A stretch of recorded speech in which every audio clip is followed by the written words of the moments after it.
Autism or autism spectrum disorder refers to a broad range of conditions characterized by challenges with social skills, repetitive behavior, speech, and nonverbal communication. Once considered rare, the current understanding of autism is that it is in fact one of the more common developmental disabilities. At MediCircle, we present the World Autism Day Awareness Series, where we're featuring eminent pediatric neurologists, speech therapists, and clinical psychologists through which we aim to build a better awareness of the signs, symptoms, and realities of autism. Hello, I'm Sana Khan, and today our guest for the talk is Dr. Neeta Naik. Dr. Neeta Naik is a founder and director of EN1 Neuro Services, which offers integrated evidence-based and comprehensive services to children and adolescents in the field of neurology, epilepsy, neurodevelopmental disorders. She is a consultant in pediatric epilepsy, neurology, and neuro-underdevelopmental disorders like autism, and has about 2 decades of rich experience in pediatric neurology. Please welcome Dr. Neeta to MediCircle. Hello, ma'am. Good afternoon. Hello. Good afternoon. Okay, so Dr. Neeta, to begin with, what are the signs of autism? So the signs of autism, as you said, so autism is a disorder which is characterized by impairment in social awareness and communication, along with repetitive play. So that is the definition of autism. So in children who come to us nowadays, the age at which child is brought by the parents is thankfully much earlier because of the better awareness of autism amongst pediatricians, as well as to some extent amongst the parents. So typically the children, I see anywhere between 10 to 20 children with autism almost every month. And I don't know, for whatever reason, the incidence seems to have increased in this lockdown period, probably because of lack of, social interaction with other children, lack of schooling, etc. So the type of children between 2 to 3 years of age, the most important symptom or sign that we see is inattention to name calling. And that's what the parents say, the first thing, that child is not responding when I call out to him. So the child is so self-absorbed that he is not paying attention to his name also, in addition to any other conversation that is made to him. Right. Many a times this inattention attention is selective. That is, he may pay attention occasionally or to some extent to the mother, but not to others. Sometimes he will pay attention which is need-based, means anything that interests him, or if he likes anything, like say his father comes from outside and he wants to go out with him, and then when he hears the father's say motorcycle key, then he will pay attention. Right. But typically a child's normal alertness, which is there, where he's supposed to be paying attention to all the social stimulation offered by mother, parents, or strangers or other member of the family, is very, very significantly deficient or absent sometimes. Right. In addition to that, the second complaint that the parents make is speech delay, because the child is not socially aware and mostly self-absorbed, and he is in his own world. So the child, and it is also known, originally the brain structure is such that the social behavior and communication is deficient or disordered in the children, and therefore non-verbal communication to start with, that is eye contact, and later on verbal communication, that is language, both are significantly delayed.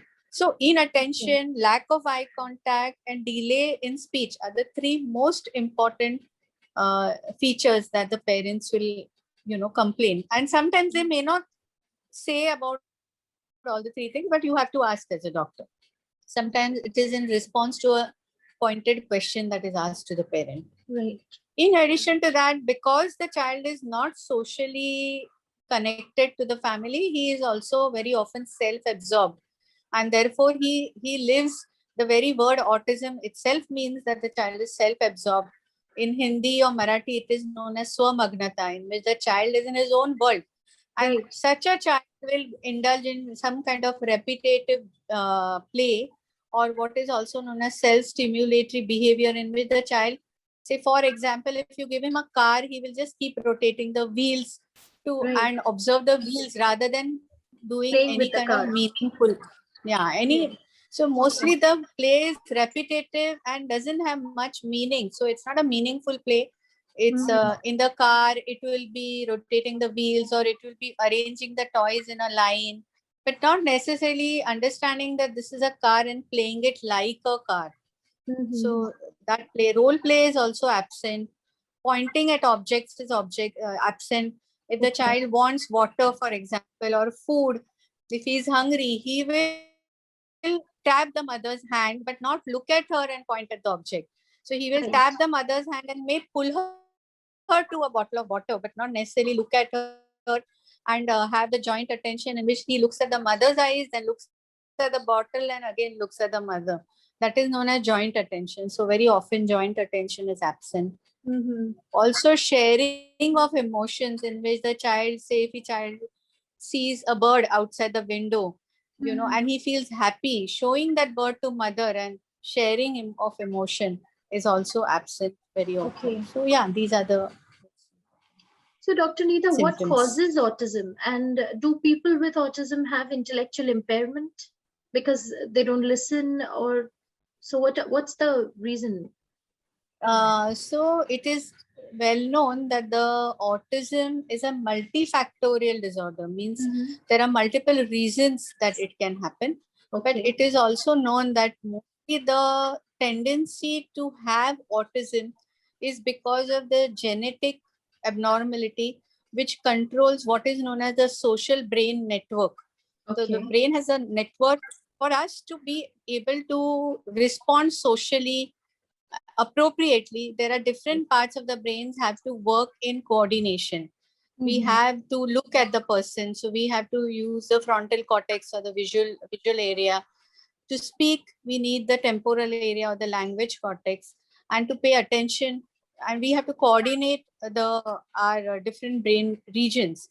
So to coordinate different brain regions, we need neurons and the long connections between these neurons, which are typically deficient in children with autism. And this happens because of the genetic influence which controls the development of this particular network.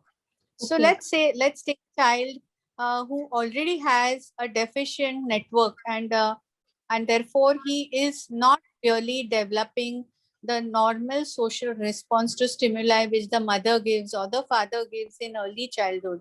Child develops his communication or social behavior only as a response to what he does to the parent. When parent says hello, a parent smiles, he will smile back. And he's continuously observing the mother's face for various changes in her emotions.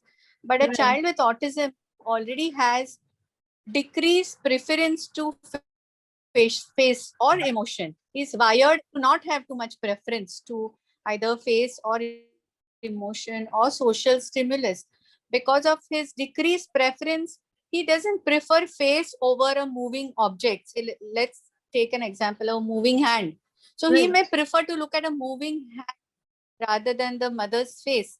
And therefore, his lack of response decreases the mother's interest in creating such a stimulus.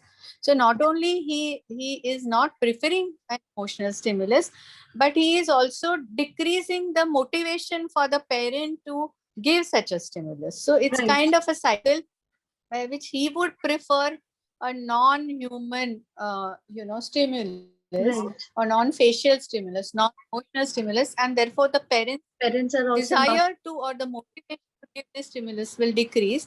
In fact, it should be the other way around. Because he doesn't have the brain network or he has a deficient network, you have to repeatedly or increase the stimulation so that he uses that network and it gets strengthened. But anything that is not used in the body will undergo disuse, atrophy. So that part of brain network which is responsible for social behavior can be further, the connectivity will decrease, and therefore by 4 or 5 years of age, his symptoms will be more pronounced, and therefore it is very important to intervene. Right. So, Dr. Nita, why does a child adopt self-disruptive behavior due to autism, and how can a parent deal with such behaviors? So essentially, not all children with autism have self-disruptive behavior. It's not a essential criteria, let me tell you, for diagnosis of autism. Okay. But what can happen again? What kinds of autism will depend on at what age he comes to you. Mhm. At an early age, say the child is brought to the therapist or the doctor at 2 years, and intervention starts as early as 2 to 3 years. Very often, it is possible that he may not develop a self-disruptive behavior. But if Okay. the child is left without intervention till the age of 4 years, it is possible that he may develop self-disruptive behavior simply because there are two or three reasons, I would say. One is that he doesn't have any other alternative way of communicating. He is not able to, he is deficient or his brain is disordered. Therefore, his social communication is very limited without teaching, without you intervening or offering early intervention therapy and, bringing the child out. The child on his own has very little ability to communicate, and therefore that can lead to a lot of frustration for not being able to convey his needs. That can lead to aggression. That is one reason. The other reason is that it's just a way of self stimulation and keeping himself entertained, because other stimuli, social stimuli, he's not responding to, and therefore there's nothing to keep him busy, because otherwise a child is continuously engaged with other human beings. He's Right. playing peekaboo, he's looking at the Right. mother, he's looking at the father, he's saying True. hello, he's learning a language. This child doesn't have that ability, so maybe he's keeping himself busy in that. And the third reason, he could be having comorbid psychiatric disorders. Like many children with autism have comorbid developmental as well as psychiatric as well as neurological disorders. So if the child has, for example, ADHD, that is attention deficit hyperactivity disorder, then this child can have both. He can have ASD with ADHD, and then that child may become disruptive. The child may have a neuropsychiatric, older child, of course. Younger children don't have neuropsychiatric, but older children, especially young adults or adolescent children, may have depression, anxiety, and aggression in children with autism. It is well known. They can be disruptive. Or the third is that if he has neurological disorder like epilepsy, and his epilepsy is not well controlled, and he has a lot of epileptic form activity in the brain, that can also give rise to disruptive behavior. So there are multiple reasons which need to be looked at. But it is not an essential criteria, and it's not that if a child has autism, 100% he'll have disruptive behavior. In fact, I would say it's not necessary. It might be seen in less than, say, 25 to 30% patients. Okay. Children.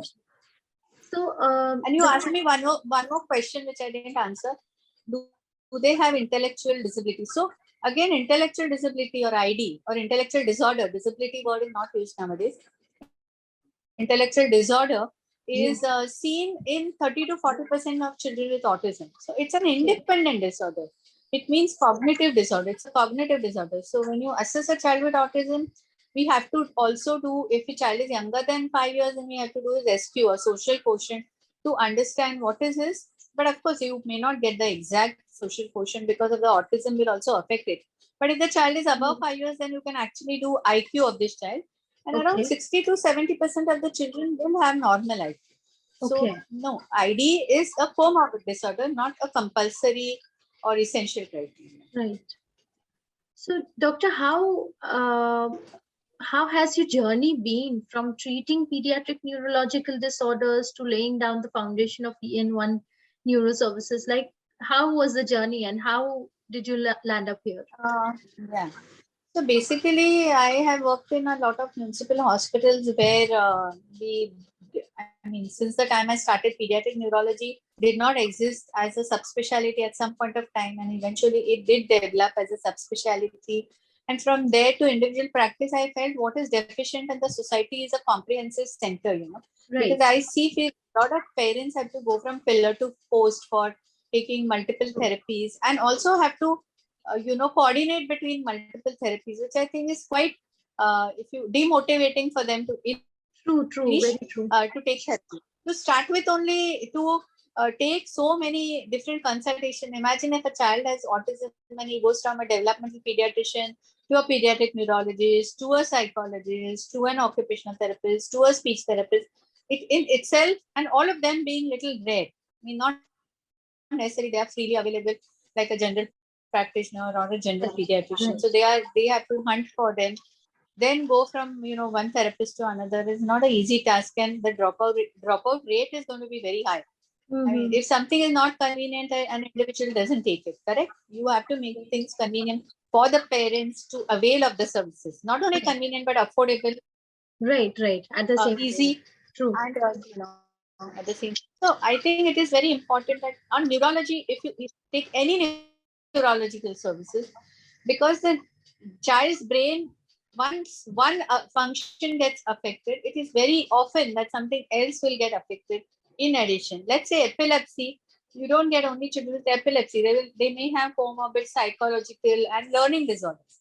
So any Right. neurological disorder can it's not a standalone disorder that okay yahi hua and then the child is going to be all right. Uh-huh. Out of that, I would say autism is the most multi-dimensional disorder. It has, I would say, 3D dimensions in all spheres. So it can have neurological, psychiatric, developmental manifestations. It can be primary autism, it can be secondary autism. Secondary autism can be genetic or metabolic. Sometimes you may have to investigate the child for underlying metabolic disorders. And that is as far as etiology is concerned. And even the treatment is multidimensional. It's not Okay. only that you give in the hand of occupational therapist and the story is over. It's not like that. So Mhm. the child initially may need occupational therapy. Child always needs parent-mediated intervention. Eventually may need speech and language therapy. Then may need a psychological support. May need learning support. So the support Is it that every child or every child with such a disorder might have to go through, if a child has the same disorder, but they might need different types of therapies according to their yeah, personalities? absolutely. Mhm. Yeah, absolutely. So it's not like a Every general child will have. practice. It's not like a general practice that if you have a fever, all of the patients are given the same medicine. It's not No, the no, same, right? actually, no. General practice is also not like that. When the patient has fever, general practitioners has to see everything. What is the cause? Right. Whether it's malaria, dengue, nowadays Mhm. COVID, any respiratory infection, urinary infection. That is also not like that. So autism in itself is a single diagnosis, but what is the child's developmental milestone, what is the child's speech affection, and all that is going to be variable. And therefore, what is like any child of disability or disorder, how you make an individual educational plan. So you have to make an individual therapy plan, individual management plan. For example, I may not want to do genetic test in every child of autism, but there will be some children of autism who I feel based on their head size, other features, clinical features, may need a genetic test because there might be something that I'm suspecting, which is a metabolic disorder, which I want to treat with something else in addition to therapy. Some Right. children, every child of autism, I won't do an EEG, but in some children, if I suspect that there is an underlying epilepsy or there is epileptic form behavior, let's say there are seizures which don't necessarily manifest as movement, motor seizures, non-motor seizures. Right. If I suspect on history that there are non-motor seizures, I might do an EEG. So that is the role of a neurologist to see whether there are any comorbid neurological disorders. But the therapy plan itself will change according to how the child, when he presents and how he presents, Right. and how much the parents are willing to participate. Because if the parents are willing to participate in the therapy, then child can improve far more rapidly than a family where the parents, just don't learn whatever you teach them. So at every you can say step or at every level, Mhm. there is a difference in every child. Right. And autism. What I'm trying to say. Okay. Thank you so much, Dr. Neeta, for sharing this significant information about autism with our viewers today. As a dedicated healthcare media platform through this initiative, we really hope we are able to educate and aware people about the disorder and its treatments. Thank you so much, Dr. Thank Neeta, for coming to our show. It was a pleasure having you on the show.